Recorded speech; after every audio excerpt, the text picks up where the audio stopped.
Welcome back to the Dynasty Tailgate podcast, a part of the IDP Army Podcast Network. We are very glad to be here, and I'm saying we for a change, and it's Jordan. Jordan, welcome to the Dynasty Tailgate. We haven't had you here before, I don't think. We're talking running backs today. Are you excited? I'm hype. I'm pumped. I'm excited. 2022 or 2023 rookie running backs, something that I've been looking forward to getting into because apparently there's some good ones. So happy to be here. Yeah, I mean, honestly, I think this is one of the better classes we've had in a minute. So before we get into it, though, let's tailgate.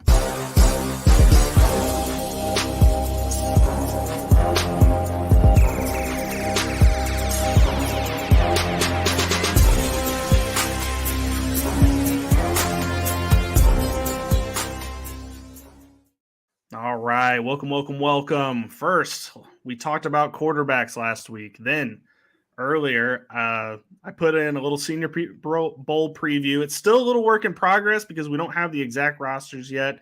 But now we're here to talk about running backs. So this 2023 running back class is pretty darn good. And we've got one headliner that is going to be talked about much like we've had these guys in the past, the Barkleys, the McCaffreys. Like, we haven't had a guy like this in a while, so it's very exciting that we finally have one that we can talk about and put into those kind of, measures. We've had the Clyde Edwards-Helaire's where we've tried to make something out of it. Jonathan Taylor, who was heavily discounted into the draft, but finally we have a first-round running back that is a true first-round running back in our lives. Jordan, how do you feel about that? I wouldn't know because he won't be on any of my dynasty teams. No 101s, no 102s, no 103s around here. But I'm interested to see what my compadres do. Every year it's somebody. It's Jonathan Taylor, it's Najee Harris, it's Saquon Barkley, it's Ezekiel Elliott.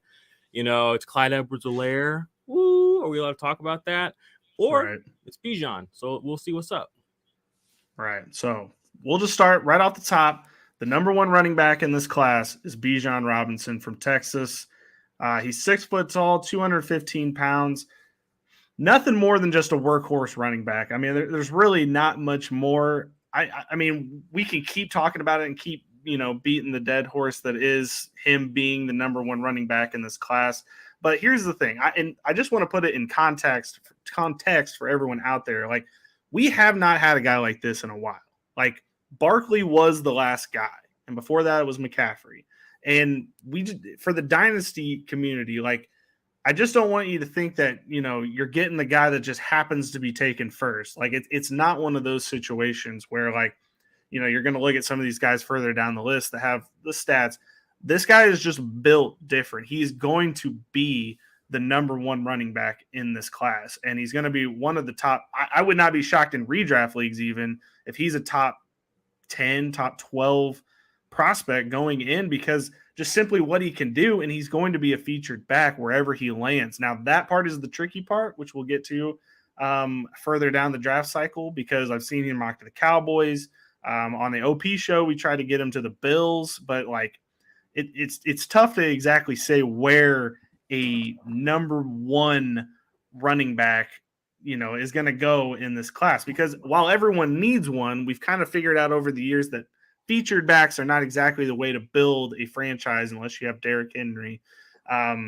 So, Jordan, of all the teams in the NFL, who do you think most would need a Bijan Robinson type player right now?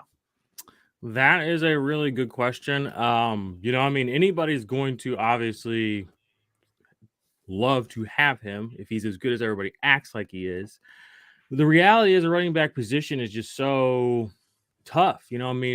I named off all those players that I just did. I didn't mention Javonte Williams. I didn't mention Zach Moss. I didn't mention DeAndre Swift. I mean, these are other players who every year in Dynasty, seemingly the whole Dynasty community falls in love with. They say this is the best running back since so-and-so. This is the best profile since what's-his-face.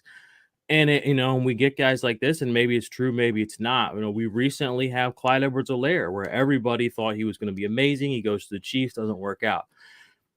I don't know what team he's really going to do best on. Anybody could use him, yes, if he's good, but you don't really know who's going to actually be willing to pay up for that running back. And if he is a first-round talent,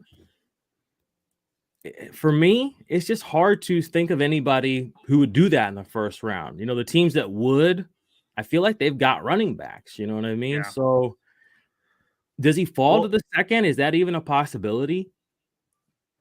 it definitely is possible. The fear I have with him, especially for fantasy, is that if he does go to the Chiefs or the Bills or one of these teams, I don't know how a guy like him fits into those systems because they're pass happy systems. And he needs to be on a team that it's kind of not necessarily run first, but like there's some games like a Joe Mixon where like Joe Mixon can be featured in some games. And then at some games, he's going to take a few steps back. That's my fear that like he is going to be on a team where it's pass heavy all the time. And then he's just running late into games, which I mean, in my opinion, I think the Cowboys would be a good situation. Just put him into where Zeke is because I don't think they want to trust Dak as much as they have been.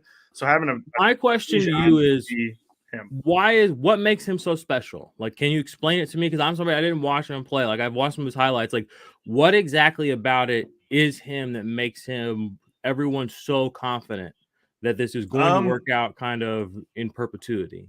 So there's one stat that is like a stat about breaking tackles that it seems to be the players that hit the most each year have that stat as their number one. And Bijan Robinson's like break tackle, I don't exactly remember what the stat's called, but it's broken tackle rate. Broken tackle rate like is higher than any of the number ones of the last few classes. Like Javonte Williams was one, Jonathan Taylor was one. Like they were number one in their class, and then they ended up hitting in the NFL. And Bijan Robinson's rate is higher than those guys were at the same level. So, I mean, on one hand, you know you're going against college competition, so you're playing future guys that aren't going to be in the league. But at the same rate, like if you can do that, if there's a guy in front of you and you can break past them, that is something special, and that is a special trait.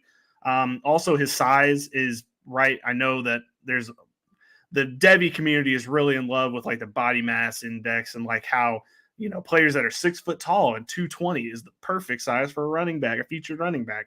I get all of that, and he does kind of slightly fit into that too. So like from those levels, he just fits all the metrics that all of the like guys that like writing notes and pushing their glasses up to their face, kind of the guys that you make fun of a lot. He just falls into each one. I don't make fun of people. Okay. I poke fun at people sometimes, I am an antagonist. I'm an agitator. I want to see what you got. I want to see how willing you are to fight. Listen, this guy you're talking about, he sounds like a great candidate for the Arizona Cardinals to pick up. Splashy, useless player. You know what I'm saying? They'll say he'll prop up Kyler Murray and all this crap that they'll say. It sounds great. That's what he sounds like. He sounds like exactly the kind of player that would just roll into an Arizona Cardinals narrative that seems to have been going on since Kurt Warner was there, as far as I can tell. I mean, if Arizona was to trade down into the teens and somebody was able to go up to number 3, I could definitely see something like that happening. But if the Cardinals took him at number 3, whoever the new GM is will just get chastised immediately. I mean, it's so much. It would be too much of a on our reach. hands. Pretty much, yeah. That's exactly what it would be. And so, all right, I don't want to spend all of our time talking about. Yeah, Bijan. he's dominated the conversation for sure, and he's going to continue to do that. Is there anything? My last question to you is somebody again who I want to learn. Like he's a player I don't expect to have, but I want to learn about. Let's say he does get dinged for something. Let's say he gets hurt. Let's say something happens. Like how aggressively should you be? How much should he fall? How should we adjust for things? If anything that might be uncertain that happens between now and his draft day. Does he just kind of hold that spot no matter what? Is there anything we can look for that's going to make us feel like maybe somebody else on this list is going to surpass him? I don't think there's any way. I really don't. Right. And it's simply because of, one, the groupthink of how we are right now. Like there's just nobody close to what he is. I mean, the rest of these guys are kind of fit into how the running backs have been the last couple of years, where kind of flirting on the edge of the first round, but not quite there yet. And the only ding with Bijan in the negative category is he was a pretty raw runner last year. Now he was a little bit more buttoned up this year, but like still there's a little bit of these games where, he falls down right at the line of scrimmage. But at the same time, I don't think he's going to have that problem at the next level. So with that being said, let's move on to number 2. And this is not a lot of number 2 for a lot of people. People do have Jamir Gibbs number 2, but I do not. I have Zach Charbonnet from UCLA. And he had 1,300 yards, 14 touchdowns, 321 receiving yards, 0 touchdowns. A lot of people are dinging him because he wasn't always the featured back there, but with 1,300 yards, I don't know how you can complain. And the reason I have him number 1, and this may be a little bit of recency bias, but he reminds me a lot of Bijan Robinson. Like, he is tall. He is a straight up runner, which a lot of people don't like that. They like you to like go down and try to like pull through the line. But Zach Charbonnet is not that. He's an upright runner, kind of like Bijan Robinson was. And for that reason, I think by the end of it, when it's all said and done, Bijan Robinson, in fantasy wise, is going to be the number 2 running back. I think he is going to be on a team where he is the featured back, because Bijan Robinson, before what happened to him before the season happened, he was leaning towards being the featured back for Washington, and it just happened to be he gets shot, then Antonio Gibson comes back in, kind of shows what we all remembered about Antonio Gibson. And then it kind of was a split backfield until the end of the season, when it was the Bijan Robinson show yet again. So I think Zach Charbonnet is going to have a very similar rise to that, and that's why I have him at number 2. Nice. Yeah, I'm just looking here. He played all 4 years. Looks like he caught 37 receptions last year in just 10 games. I mean, he's got the chops. So I don't have no qualms with that. He sounds like a good player to me.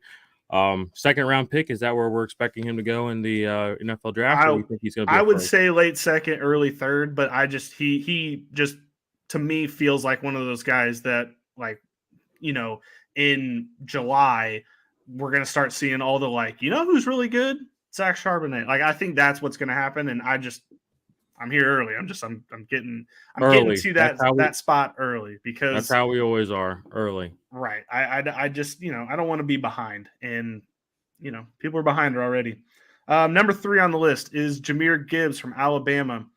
900 yards this season, 7 touchdowns, 444 receiving yards, and 3 touchdowns.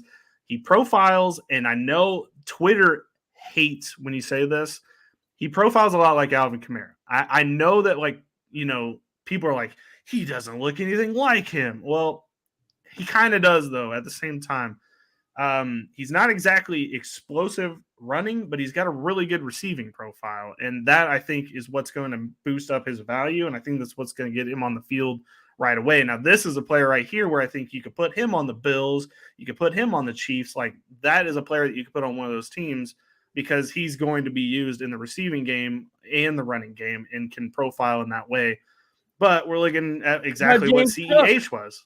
What about James Cook? Everybody that's what was the chosen one. Exactly. And that's exactly what Jamir Gibbs is. He's just slightly better than that going into the draft. Like that. That's literally the only difference, is that he's a little bit better than those guys going into the draft. That's all it is. So your official comp for Jamir Gibbs is James Cook. Just a little better? A better James Cook, yeah. Literally. That's what it is. And I know less than Alvin Kamara. More than James Cook, but less than Alvin Kamara. Right. I think his ceiling is Alvin Kamara. I think his floor is a slightly better James Cook. All right. And that's all it is. And here's the thing. And I just need everybody that's out there spouting off, well, here's what he did at Alabama. He was at Alabama for 1 year, folks. He was at Georgia Tech before that, and he was not special. He transferred from Georgia Tech to Alabama. And again, we did not really have a special season from a running back. He didn't get to 1,000 yards rushing, which I know that's not really like a barometer of how good a running back is. But at the same time, you're playing against college defenses, and you play for the University of Alabama. I'm sorry, if you can't get to 1,000 yards behind that O-line and you were losing touches to a freshman, it's hard for me to go out on a limb and say that you're the second best running back in this class. And look, I always say this shit about these guys, and then they end up proving me wrong in the NFL. So that's probably what's going to happen here. He's probably going to be a Hall of Famer. But going into the draft, going into rookie drafts, I just have a few question marks about him. If you go back and watch his Georgia Tech film, we're talking 2.8 yards per carry. It wasn't special. And I just because he has Alabama attached to his name does not mean he deserves to be a first-round draft pick. But at the same time, I get the arguments on both sides. Talk to him. Sorry, he brings out this side of me that I just get so frustrated by, because even at the beginning of this season, he would have these games where he would rush for 15 times. 13 of them would go for about 2 yards. And then there was 2 of them that would be like 56 or 75 yards run. So the average would end up being about 4 or 5 yards a carry. But it's like the 13 carries where he only got 2 yards were the bulk of his work. And then the 2 huge runs just completely skewed the average. And that was just frustrating. Anywho, we'll move on to number 4. We're talking Sean Tucker from Syracuse. This is a similar situation to Zach Charbonnet at UCLA, but Sean Tucker at Syracuse, 1,000 yards on the ground, 11 touchdowns, 254 yards receiving, 2 touchdowns as well. He was better last year. I'm not going to lie to you. This year, he kind of took a step back. I think we were kind of hoping Sean Tucker would take like a Jonathan Taylor type rise from Syracuse, but it never really happened.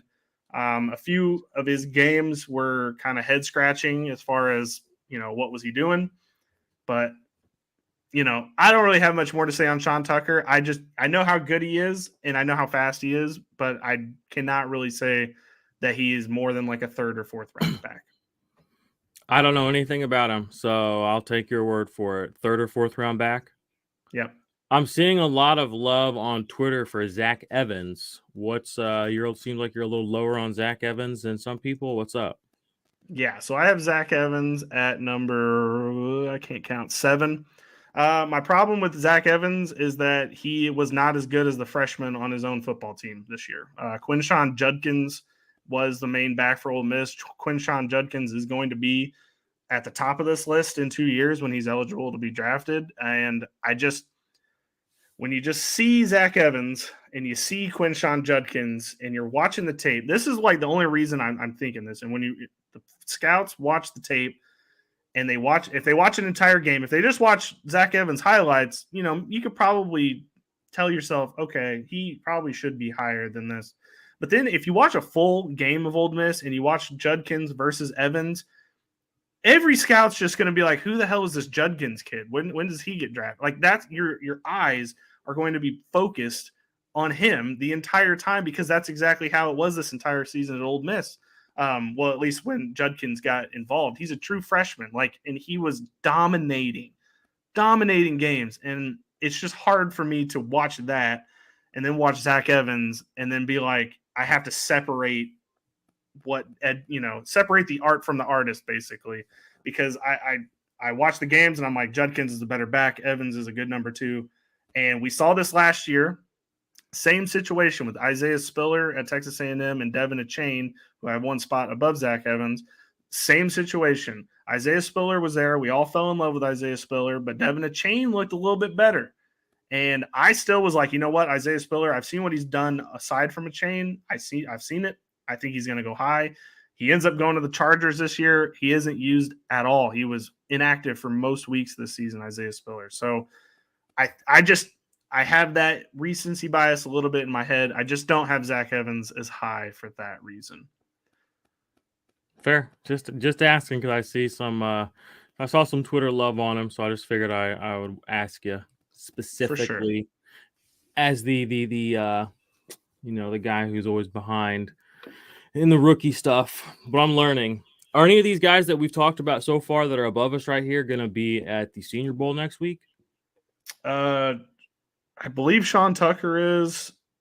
Okay. Other than that, I don't think so. Because I think Zach Charbonnet is not going. Bijan's a junior. Gibbs is a junior.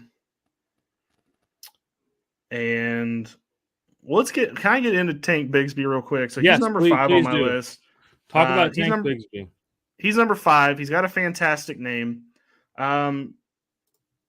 If Tank Bixby could get past the mental part of Tank Bixby's game, he would be an amazing running back. And what I mean by that is, like, sometimes when you're watching Tank Bixby run, I think he sees the hole, but he still just for some reason goes the opposite way for some reason. I don't really understand what that's about, but exactly. And if he could just get past that mental block, then I think he would be a fantastic running back. I still have him at number 5 because he is going to be a touchdown machine. Like he's going to be the guy that comes in on, the 5-yard package and scores a touchdown. I just see that being how his career goes, but he's also pretty good at getting yards too. So I definitely have him, pretty high on this list because I think, year one, you could definitely see Tank Bixby being involved. I'll quickly go through Devin Achane at Texas A&M. I dare you to just go watch a few highlights of him. He is the fastest guy in this class, I will say. I don't know exactly. I don't know if he's even going to run at the combine. I really hope he does because it would be fascinating to see what his time is. But Devin Achane is by far the fastest running back in this class. He had 1,100 yards this year, 8 touchdowns. Not exactly a receiving threat, but Devin Achane's quick, and I think that's going to get a lot of GM's attention because of how fast he is. But he might be sitting behind some guys for a little bit, maybe returning kicks and stuff for a little while, just because of what he profiles as. Gotcha. Did you finish your thoughts on Tank Bixby already? Yep. Okay. All right. The last 3 players that I have on the top 10 are all going to be at the Senior Bowl. So we'll get to, Ibrahim won't. He will be at the Shrine Bowl. But Chase Brown and Chris Rodriguez will. I have Chase Brown at number 8. The only problem with Chase Brown is that, and this is just my belief, is that Chase Brown, if he had a more interesting name, he would probably be higher looked in this class. But he did nothing but work this season. I'm telling you, he got 1,600 yards, 10 touchdowns, 240 yards through the air, 3 touchdowns. I just think people overlooked Illinois a lot this season. If you were playing college DFS out there, anyone, you knew Chase Brown because he was a guy you could lock in every week because he was probably either going to get a touchdown or he was going to get a ton of yards. And he is definitely somebody in this class that I think, has the potential to rise up these ranks through the pre-draft process. I think as soon as people start getting a hold of Illinois film and watching it, I think he'll be a guy that goes up pretty high in this class. Well, what was that look? I saw a look. Oh, sorry. I just checked out Keep Trade Cut because I was wanting to see what the value right now, like the market value on the early first was, just to see like kind of what a Bijan is going to cost you. And I took out the quarterbacks and Superflex, which I probably shouldn't have, but he currently an early 2023 first and Superflex is worth more than Jonathan Taylor, apparently, and more than Kenneth Walker, according to this. But that's the thing about this time of the year, which is kind of what I want to hammer home here at the end, which is to win in Dynasty, now is the time to be shopping your first round picks because they're so valuable because there's nothing to move the needle except for people like us speechifying and pontificating and getting people hyped for players.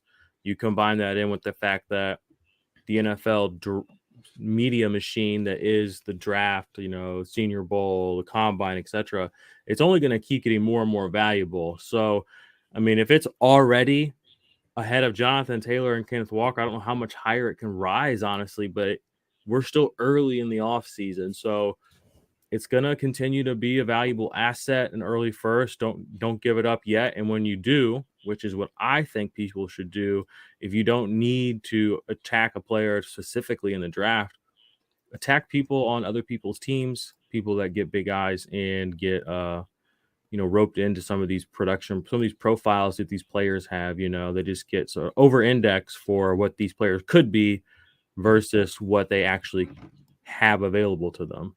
So, no, I mean, it's true. And I think the only thing that I will say is that obviously we don't know because we are pontificating, as you say, but Bijan Robinson profiles as a running back that you're going to have on your team for 5 to 6, 7 years. So if you're in a dynasty league and you don't want to, worry about the running back position and try to figure out and try to, paste and glue stuff together to make something work, he profiles as somebody that you're going to be able to just sit and forget for years. And if that's, if you have the assets to go grab someone in a league I'm in with you, I don't have it yet because we're in a lottery system, but I am projected to have the number 1 pick. I traded Kareem Hunt, number 7 and number 11 away for Bijan Robinson, and I'm perfectly fine with that. I'm perfectly fine having a player I don't have to worry about because, you could end up taking a Kareem Hunt who's going to get stuck on a team with another running back, and you don't know what you're going to get out of them. Yeah. All right, to wrap up this list, number 9 is Mohamed Ibrahim. He's going to be at the Shrine Bowl. The only real knock on Mohamed Ibrahim is that he's been around 5 years, and he had a very massive injury last season that kept him out. But he came back this year, 1,600 yards and 20 touchdowns on the ground. I mean, that's nothing to sneeze at. That's honestly like an incredible stat line. And if it wasn't for that injury this last season, I think Mohamed Ibrahim would be one of these guys that we're talking about up here at the top. But I just don't know with his age exactly in Dynasty what you're going to be able to do. But I think people should have his name on your radar because I think you're going to get an injury discount. He's going to probably not go to the 4th or 5th round, and he definitely profiles as somebody who could rise up by the time. Because if he does start popping off in the NFL, you're going to look back and be like, well, how the hell did we not see that coming? He had 1,600 yards and 20 touchdowns his senior year. Like, of course he was going to be good. So I do think that's a name that people should remember. All right, got 4 honorable mentions I want to bust through real quick. Deuce Vaughn at Kansas State. We're talking a Darren Sproles-esque player. How he's going to factor into this draft, how he's going to factor in the NFL, I don't know. I'm very fascinated to watch. If he is a punt returner, that's going to be fascinating. If he's a kick returner, that's going to be fascinating. If they just use him in some kind of cheeky way, that's going to be fascinating. I just don't know how he's going to get used and how a player like a Darren Sproles light, I don't know how that player factors into the NFL in 2023. But he is a damn good running back, and he definitely will be used on a team in some capacity. Tajay Sharp from Tulane, who will be at the Senior Bowl, is probably one of these guys that I don't have ranked in the top 10 now, but he's probably going to rise up the ranks. He is a very vicious runner, and what he did to that USC defense should have been a crime. I mean, it was an absolute mauling of a bunch of grown men, and he plays for Tulane. So, you're not talking about the cream of the crop when it comes to O-line, when it comes to this and that. And he just completely gashed USC's defense. And that was the lasting memory that we all have of Tajay Sharp. And I think he's going to carry that into this offseason. And I think at the Senior Bowl, I'm hoping that he's one of the guys that we leave like, wow, I can't believe that guy is coming in the NFL. After that, Roshon Johnson from Texas. Look, in any other offense, Roshon Johnson would have been an easy number 1, but he just happened to be playing behind Bijan Robinson, and that kind of made things unfortunate for Roshon Johnson. But anytime that Bijan Robinson wasn't out there and he had Roshon Johnson back there, he was a very capable back and very useful. And he's one of these guys that's going to be in the Senior Bowl as well. It's going to be really fun to see him finally in an offense that he will be potentially used as the 1. If he ends up on the right team, of course. Obviously, I think you're going to get him at a discount because simply there's just not – you're going to see Bijan Robinson on the team. You're not going to see Roshon Johnson as much, but I think by the time everything's said and done, he could be a player that is featured, and I can't wait to see his rise as well. And then the last player is Kendre Miller. He's from TCU. He was unable to play in the national championship game. And not like that would have helped them at all. That was a complete ass whooping. But – what he did during the regular season and in the first playoff game, the little he was used against Michigan was really good. And look, I don't know how these TCU guys are going to all fare in this offseason. I mean, Kendre Miller was probably the best other than Quentin Johnston on that offense for TCU. So that was very cool to see. And I don't think Max Duggan's going to fare very well in the NFL, but I think Kendre Miller could end up being one of those guys that does make a difference. Jordan, you have any questions or anything to add? Man, not really. I mean, there's a lot of names I got to be looking out for. I'm going to probably attack this draft like I do most drafts in my rookie drafts. I never get the top guy or the second guy usually. I usually get stuck with that third guy like J.K. Dobbins if I do get somebody that's up top. Devin Singletary, Zach Moss, Trey Sermon. These are the running backs that I end up building my dynasty teams around because I always have back end first, if I even have a first laying around, or a high end second, mid round second. You can build meaningful teams with guys like this. AJ Dillon, another guy, Brian Robinson. The league that I won, our dynasty league that you're talking about now, I got Brian Robinson, AJ Dillon, Devin Singletary, J.K. Dobbins. All those guys are on that team, and I've drafted all of them that I just won a championship with. That's why I try not to personally over-index running backs, because I had Saquon on that team at one point. That didn't work out too great. Remember that? And I had Nick Chubb on that team at one point. That didn't work out too good, So you have to be okay necessarily, in my opinion. Don't get too big of eyes on Bijan. Some of these guys that Billy just mentioned are going to end up being the next Rashad White. You know what I mean? The next Kareem Hunt, These guys, the next A.J. Dillon, if you can wait around and they don't completely fail out, Zach Moss, or even Javonte Williams, someone who we knew was worth giving all the touches. In his rookie year, he still didn't get it. The situations will dictate some of this as well. So me personally, how I attack is I try to learn as much as I can from guys like Billy, other people on the internet, all the draft people. But I try to be mindful of the fact that you only need a handful of games sometimes to really make a difference. And if you've got a handful of guys that can get you a handful of games, that's just as good as a 16 game season out of a guy like a Saquon, or not quite a CMC, but you can put these things together. So it's good. What I try to do is, again, I try to learn as much as I can this time of year. So when the value starts dipping in a year or two, look at Najee Harris right now. If you're willing to wait, he's not completely toast. Josh Jacobs. I won a league with Josh Jacobs this year. Some of these guys that they cost a lot to get now, and they're probably worth it, but the person who ends up drafting them doesn't actually get to take that in because for whatever reason, things just don't work out right. Don't forget about them. Play smart. Trust your notes. Trust your eyes. Trust people like Billy's notes and their eyes. And I think you can make some meaningful progression this year in all of your dynasty teams, whether you have an early first or whether you have like a late third or fourth. So I appreciate you having me on, Billy. This has been a great show. I learned a lot. I look forward to being down at the Senior Bowl with you next week and seeing some of these running backs and hopefully starting to form my own narratives around these guys and getting ready for that draft that we got, those rookie drafts. It's true. And I mean, just again, everyone out there, like when me and Joe were at the Senior Bowl last year and every other scout that was there, when Dameon Pierce did a blocking drill where he just completely lifted an O lineman up, it opened everyone's eyes. There were mouths wide open after that. We were all star-eyed. Like next week can really make somebody's career because Dameon Pierce ended up being drafted to Houston. Looks like he's going to be the starter there. Like this coming up here is when we're going to be able to get some guys and get some real value and show exactly what. Yeah, so exactly what people can be. One guy in your league is going to get Bijan. If you can be okay with it not being you, there are a lot of good guys out there. So this is the fun part. You know what I mean? Let's sift through and see who the next man up is. So, Billy, I appreciate you having me on. Any final words from you before I say my final outro?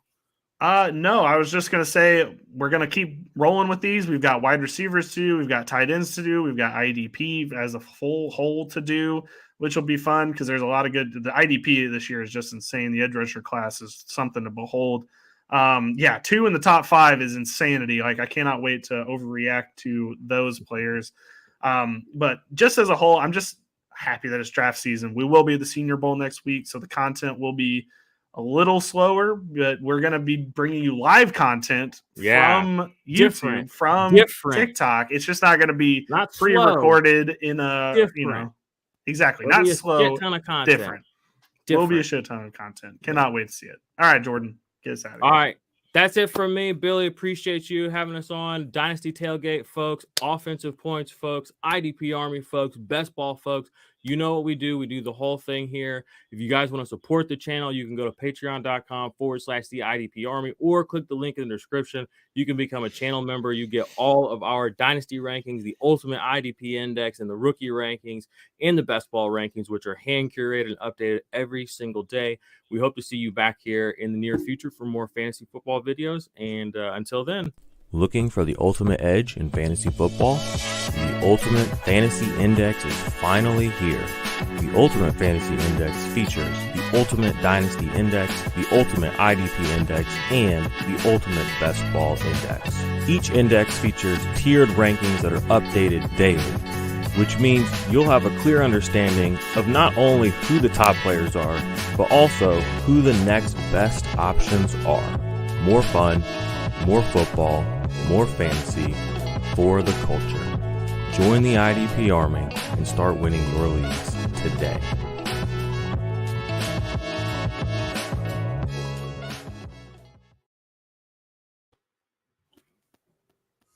Bangarang.